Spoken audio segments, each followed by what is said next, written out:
जो अगर question already आप सॉल्व कर चुके हैं तो आंसर देख लीजिए। It will be 0.9 centimetre right and 2 centimetre above 1 kg mass. Question क्या है?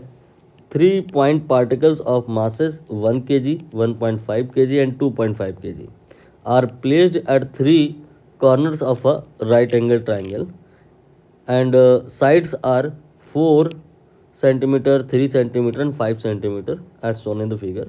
We have to determine the center of mass of the system। और ऑप्शन देख के समझ में आ रहा है ये जो सेंटर ऑफ मास है ये 1 kg के रिस्पेक्ट में बताना है।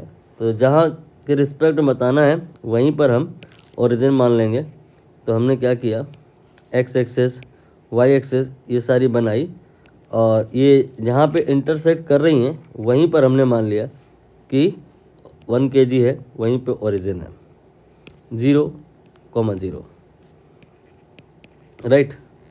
अब यहाँ पर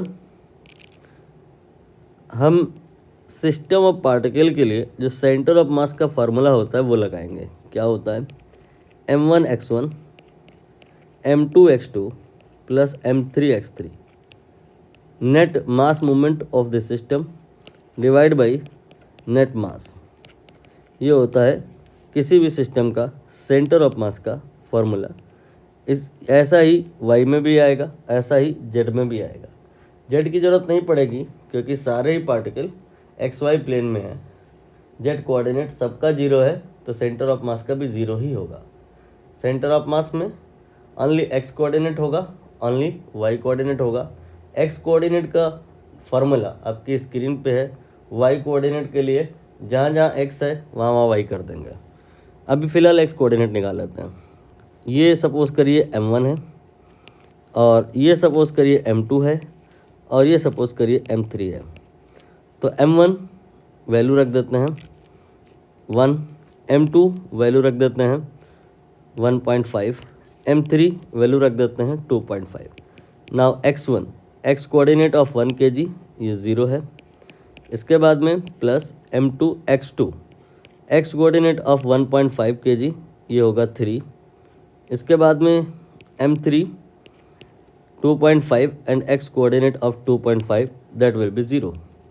नाउ नेट मास 1, 1.5 एंड 2.5 ये आ जाएगा 5। 2.5 और 1.5 ये हो जाएगा 4 और 4 और 1 5। तो ये आ जाएगा 1.5 इंटू 3 और divide by 5। 1.5 into 3 divide by 5 ये आपका पॉइंट कितना हो जाएगा 3, then multiplied by 3 it will be 0.9। तो x कोऑर्डिनेट निकल आया है 0.9। इसका मीनिंग ये हुआ कि जो सेंटर ऑफ मास होगा वो 1 kg के रिलेटिव में 0.9 सेंटीमीटर होगा along the x direction, positive x direction इस तरफ को, यानी कि 0.9 सेंटीमीटर राइट में। 0.9 सेंटीमीटर राइट में एक ही ऑप्शन में दिया है, डैट इज़ ऑप्शन डी। सो जो दूसरा पार्ट है इस क्वेश्चन का जहाँ पे y coordinate centre of mass का निकालने को हो सकता है वो करने की ज़रूरत नहीं है। फिर भी आप एक बार करके देख लीजिएगा, definitely it will come 2 and plus में आएगा जो बताएगा कि अबव द 1 kg होगा।